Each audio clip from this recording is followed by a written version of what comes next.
Chapter 12, Law of Success. He can who thinks he can. God intended every individual to succeed. It is God's purpose that man should become great. It is God's will that man should not only use, but enjoy every good in the universe. The law of God denies man nothing. Man is born to be rich. The powers inherent in him are inexhaustible.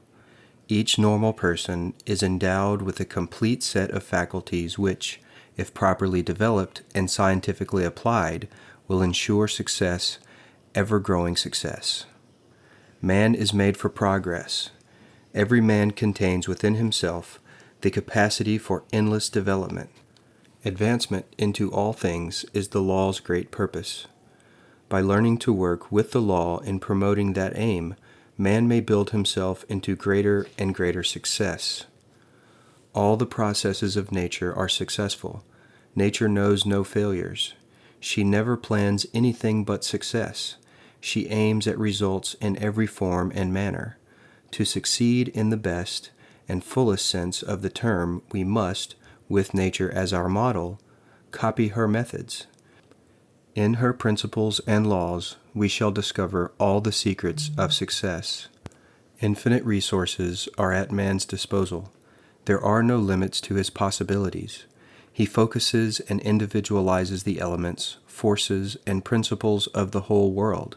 He can develop a wonderful intelligence. Thus, all life's questions may be answered, all nature's secrets discovered, and all human problems solved. Nothing is impossible. Higher faculties, remarkable talents, superior insight, and greater power are dormant in all, and by special psychological methods, these exceptional elements can be developed to an extraordinary degree for actual and practical use. Every mind can develop greatness. It is simply a matter of knowing how. True self-help, self-discovery, self-knowledge, and the proper instruction in applying one's faculties and using one's forces will advance any person. Practice will ensure efficiency. Use will bring forth results. Success, therefore, is within the reach of every aspiring man. Do you wish to succeed? You can. You possess all the essentials within yourself. All you need is to gain a right understanding of the principles and laws upon which success is based, and then to apply the right methods of operating these causes until success is earned. The law of success is as definite as the laws of any science. The exact use of this law will produce results every time.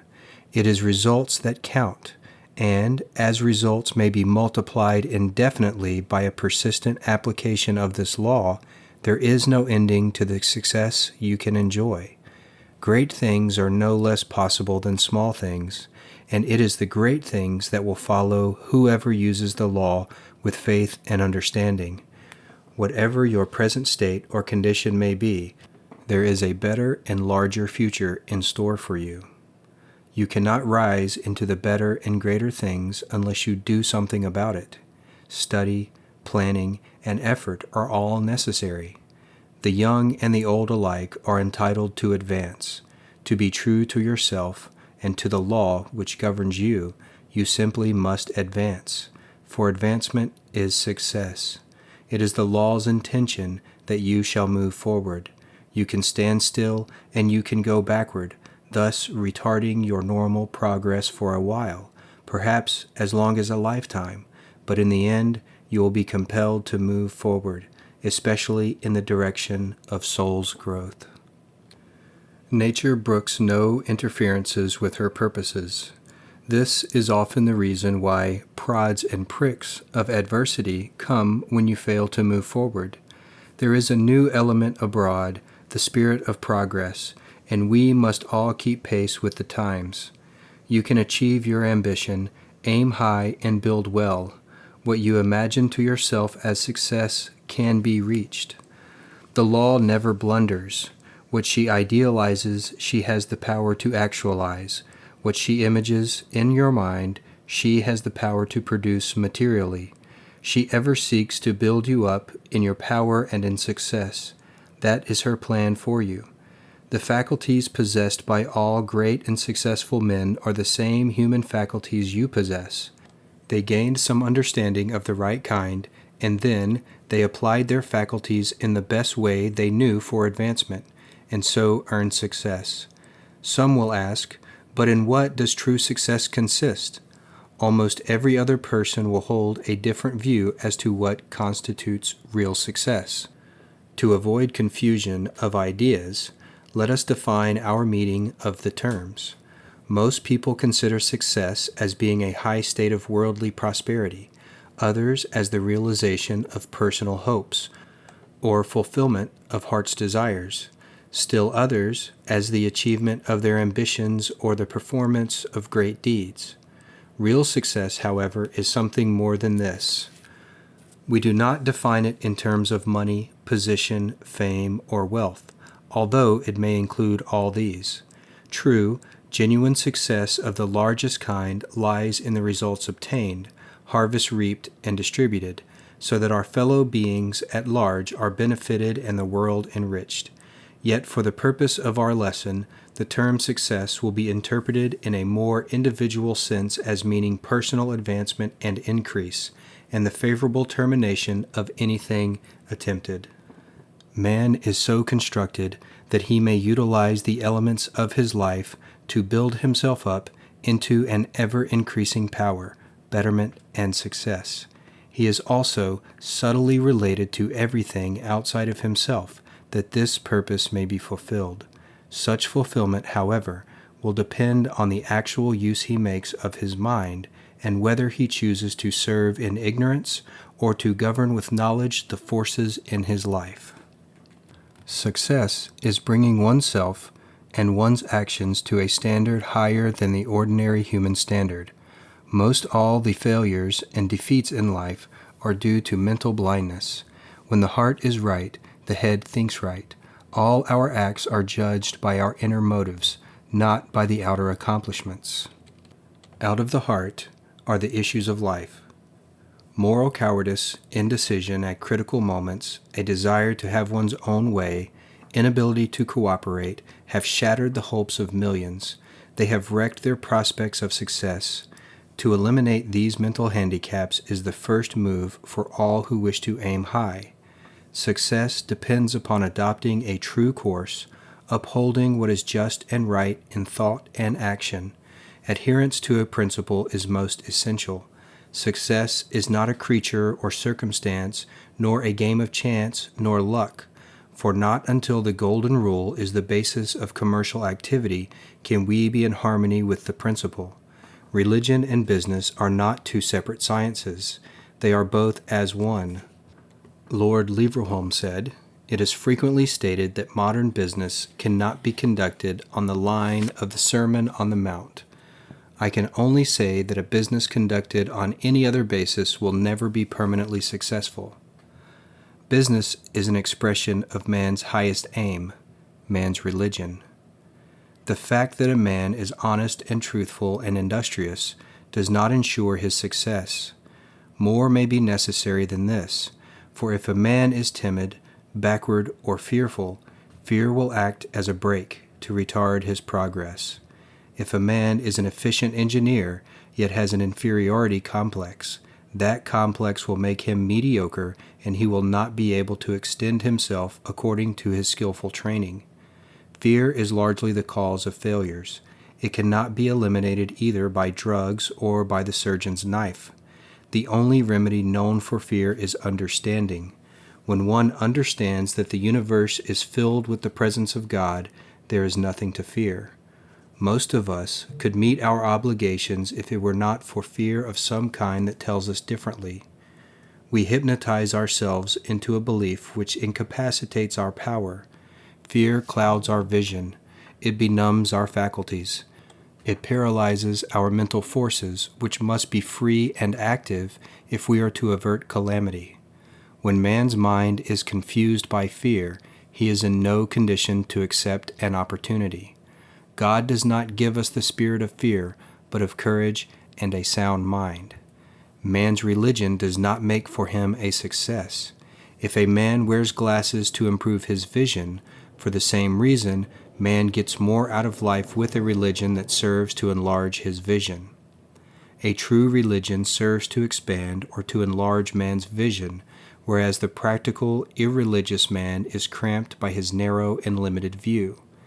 If we think supply depends upon people or material conditions, and then are worried when people fail us, conditions go from bad to worse. The only safeguard is to feel and know that God, the law, is our supply, and to affirm it constantly. If we desire success, we must think success. We must talk and act success, and we can do this more easily if we know that God, the law, is on our side. No good thing will God, the law, withhold from them that walk uprightly.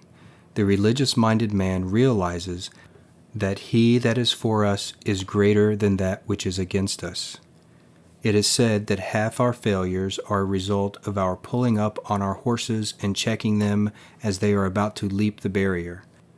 Expert riders let the horse have his head, and this ensures a safe jump. Half our failures, then, are that we pull in at the moment when we should let all our forces out to have full vent as we make a leap. We jerk ourselves back into failure just when we could be riding on to victory. 2 boys dove into the river one day, challenging one another to swim across, a distance of about 2 miles. They swam on with a strong and steady stroke, and the lead swimmer, not looking back, continued swimming on toward the other shore. When he walked out on the bank of the river and had completed his swim, he looked back to note that his friend was nowhere near. He looked more carefully, and behold, there he stood, back on the other shore from where they had started. When he met his friend, he said to him, "How was it that you did not follow me across the stream and reach the other shore?" The boy who turned back said, "Oh, after I got about halfway out, I looked back and saw how far I had come, and I was afraid I couldn't make it, so I turned back." "But," said the boy who swam across the stream, "why didn't you think to look forward as I did? For I saw only the shore coming closer and closer to me with each stroke. Why didn't you think it was just as hard to turn back to safety as it was to continue swimming to your goal?" When Moses led the children of Israel out of Egypt to the Promised Land, they met with what seemed to be an impossible barrier, the Red Sea. Some wanted to turn back. Many murmured and complained because they had ventured so far from Egypt. Moses cried out, "God, what shall I do?" And word came back to him, "Why criest thou unto me? Speak to thy children, that they go forward." Moses spoke to his people, and as they marched into the sea, the waters parted, and they crossed over on dry land. Moses burned his bridges behind him as he went. Then there could be no retreat. Success is a matter of advancement by grade. No man can become a success except by training. An athlete will train for weeks and months to fit himself for a contest that may last for only a few minutes. The real secret consists in moving forward, and that peculiar mental attitude which promotes this constant progress is the ruling factor in the art of success. No person can succeed who is not imbued with a desire to advance.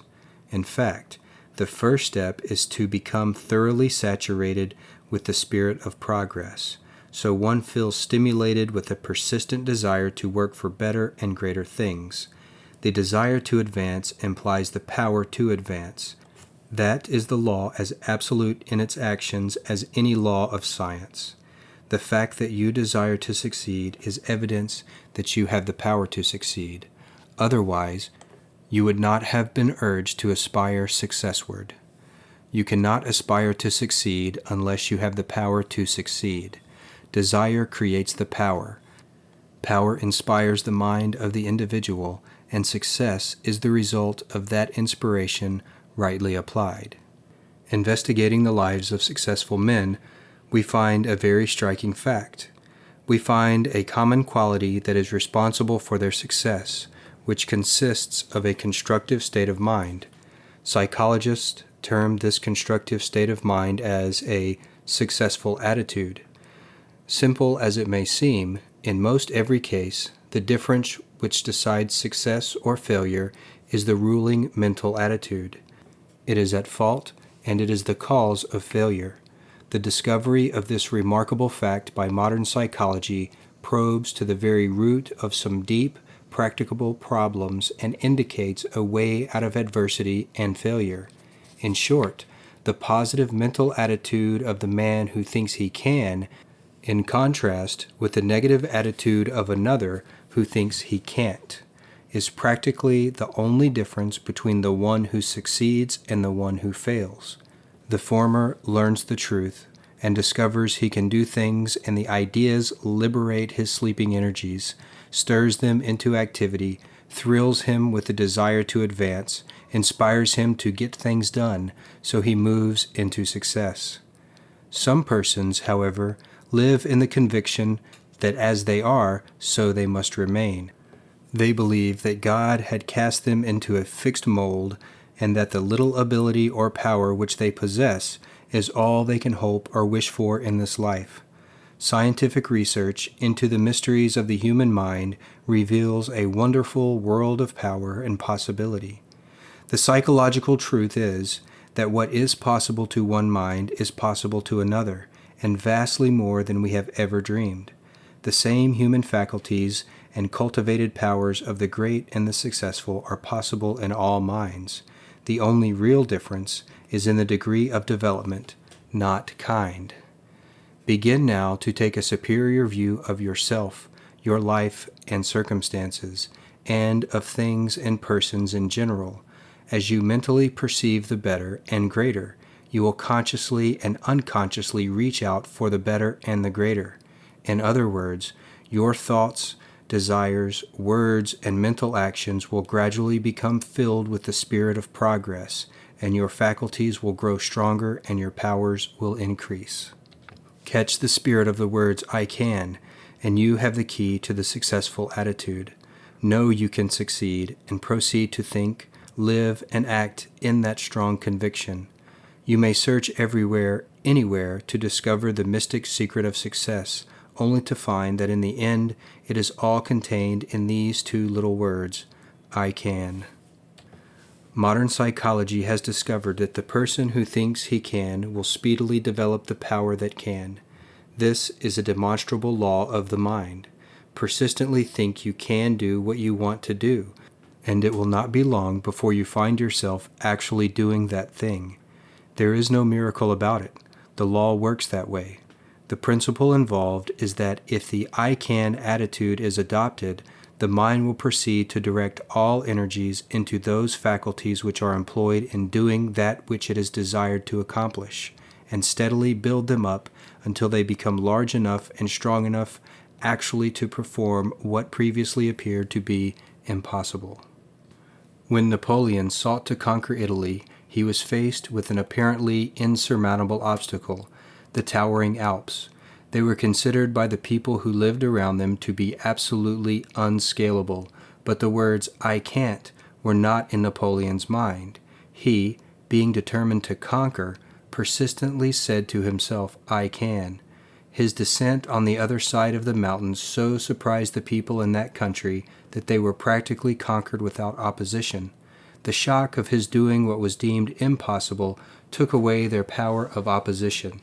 Thus, his greatest obstacle proved his sure means of victory. So it is with all difficulties. Obstacles viewed from a higher point of view are invariably stepping stones to success. John Bunyan was thrown into prison, and while imprisoned there, he faced a problem equal to the Alps. He wanted to continue with his religious work.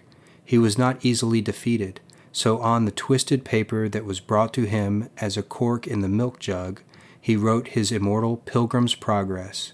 This book alone has reached more people than he could have ever preached to in a whole lifetime. Obstacles serve as an opportunity to call up our latent powers. They draw us out and make us strong. They lead us to the goal we have in view.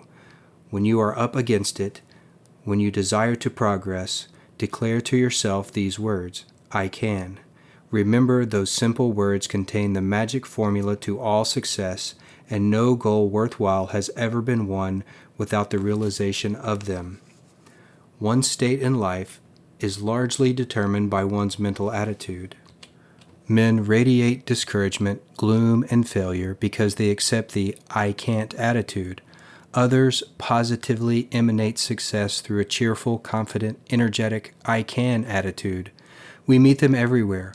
One gravitates to conditions of adversity, ill luck, and misfortune. The other attracts the very best and rises on and on to success. The negative, weak one, the "I can't" individual, repels us. We instinctively shun him. That is the law warning us to avoid him because he is out of tune with the divine order of things. On the other hand, the strong type of "I can" individual attracts and draws us to him. He is optimistic, and we are glad to associate with and to do business with him. Everyone has his own individual atmosphere, the same as a flower has its aroma. So let us seek to build up a positive, strong "I can" attitude which will lead us to success. In all circumstances, you are greater than the things or the conditions. If not actually, you are potentially. Whatever you aim at, be certain of winning. Aim high, aim well, and your mistakes will come few and far between. Keep the "I can" attitude. Affirm it constantly. You will succeed. You are bound to win. John D. Rockefeller states, "The man who starts out with the idea of getting rich won't succeed. He must have a larger ambition." There is no mystery to business success. If he does each day's tasks successfully, stays faithfully within natural operations of commercial law, and keeps his head clear, he will come out all right. The next step is to encompass your life, or to state your ideal or your objective. Make a mental picture and hold in mind that which you are aspiring to achieve.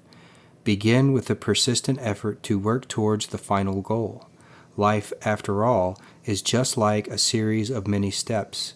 Each step may provide you with new problems, but as you meet each new problem, keep your eye ever fixed upon the top, your objective, your aim, your goal. No matter how crude or how poor your first efforts may be, they are but the beginning. You may not compare yourself with another. Everyone has had to commence at some time at the very bottom. In the meantime, know that you cannot fail until you give up. You never can fail if you never give up. Keep on trying. Each effort produces some result. Success, after all, is only the collection of many good results. Never leave till tomorrow that which can be done today, said Benjamin Franklin. The worst enemy you will encounter on life's highway is within your own self. Its name is procrastination. Procrastination kills ambition. It gets one into the habit of indecision, which causes failure. Practice making your decisions clearly and promptly. Take care of the little questions that come to you, and they will automatically take care of any other big questions, should they arise. One who cannot decide for himself clearly subordinates his judgment. He becomes receptive to the racial thought around him, and then he becomes one of the masses and can attract only what the masses supply. What do you do with your spare time? How do you spend it? Where do you spend it? Do you give it any value? In these days, much profit and sometimes the whole success depends upon the using of the odds and ends, the so-called byproducts. Byproducts are something apart from the main article manufactured, and yet they have a value of their very own. All types of big business have their byproducts, odds and ends, that pay them well. The Armour Meat Packing Company uses all their byproducts to advantage. From the pigtails to the hair, there are endless byproducts. The pigtails are dried and sold as a delicacy. The hair is made into brushes and strong rope. Now, if Armour neglected to use the byproducts, there would be a great difference in the amount of dividends they pay their stockholders. The point for us is this. We may not be manufacturers like the Armour Meat Packing Company. We are dealers in time.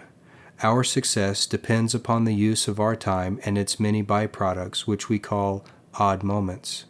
What about those odd moments? The real success of some started in the odd moments. What one does with his spare time not only is clear profit, but it increases his mental activities. Every minute you save by making it useful and profitable adds to your life and the possibility of a successful one. Every minute lost is a neglected byproduct. Once it is gone, it can never be returned. Think of the quarter hour before breakfast, the half hour after, and 20 minutes on the trolley, the time wasted awaiting appointments during the day, and the scores of chances each day when you might read, or figure, or concentrate, or work for your goal. Use all your time constructively. It is only the aimless, worthless, unsuccessful ones who speak of killing time.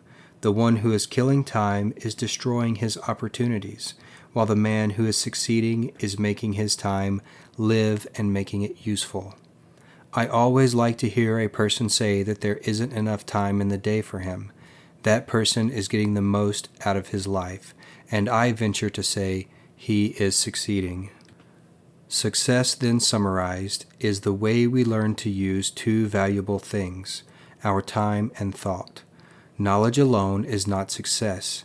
It is the way we use that knowledge. It is important always to remember that back of all our toil and struggle, under the dust and smoke of things, there are the arms of the Father guiding, guarding, and supporting us. Whatever you lack, He has. Whatever you need, He can supply. Whatever obstacle you encounter, God within you and about you can overcome it. So near to man, wrote Emerson, when duty whispers low, "Thou must," the youth replies, "I can." You can. If you think you are beaten, you are. If you think you dare not, you don't. If you'd like to win, but think you can't, it's almost a cinch you won't. If you think you'll lose, you're lost. For out of the world we find, success begins with a fellow's will. It's all in the state of mind. If you think you're outclassed, you are. You've got to think high to rise. You've got to be sure of yourself before you can ever win the prize.